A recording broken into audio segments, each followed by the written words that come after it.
No one in Paris expected that Antonio del Giudice would become the pivot of a conspiracy that threatened the fragile regency of Louis XV. It was 1718. France was still finding its footing after the death of Louis XIV. A child king sat on the throne, and Philippe II, Duke of Orléans, ruled as regent. Court factions festered beneath the surface of elegance.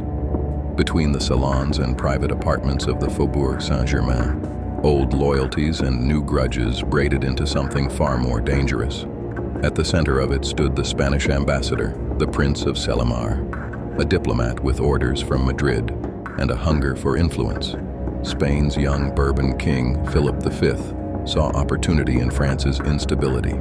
If the regency in Paris could be toppled and replaced by a government friendly to Madrid, Spain might regain influence in Italy and across Europe. In Paris, they found willing allies among nobles humiliated by the regent's reforms. Most notably, the Duke and Duchess of Maine, legitimized children of Louis XIV and Madame de Montespan. They ruled over private courts and carried private grudges. Louise Benedicte de Bourbon, the Duchess of Maine, had long dreamed of restoring her household's prestige and power.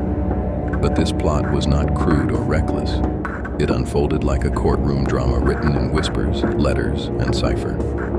Cellamare reached across France, courting provincial governors and discontented officers. He opened secret channels to foreign allies and built a quiet network of ambition. Promises were made: troops, favors, a reordering of court power. The plan was simple in theory, dangerous in execution.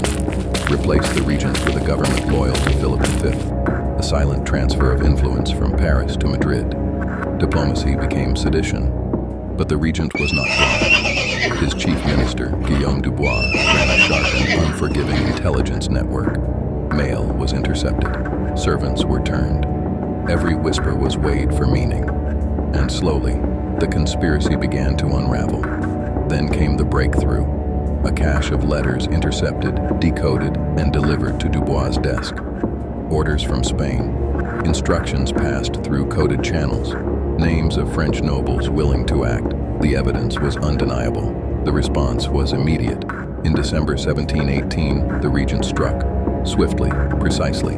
The Spanish ambassador was declared persona non grata and expelled from France. The Duke and Duchess of Maine were arrested and stripped of influence. Their private court at Sceaux collapsed into disgrace. The salons of Paris, once alive with rumor and elegance, fell silent under shock. What had been hidden behind refinement was now exposed as political treason. But the impact did not stop in France. Spain's involvement alarmed Europe's great powers. Britain, Austria, and the Dutch Republic moved closer to France, forming the Quadruple Alliance against Spanish ambitions. What began as a court conspiracy now fed into wider European conflict.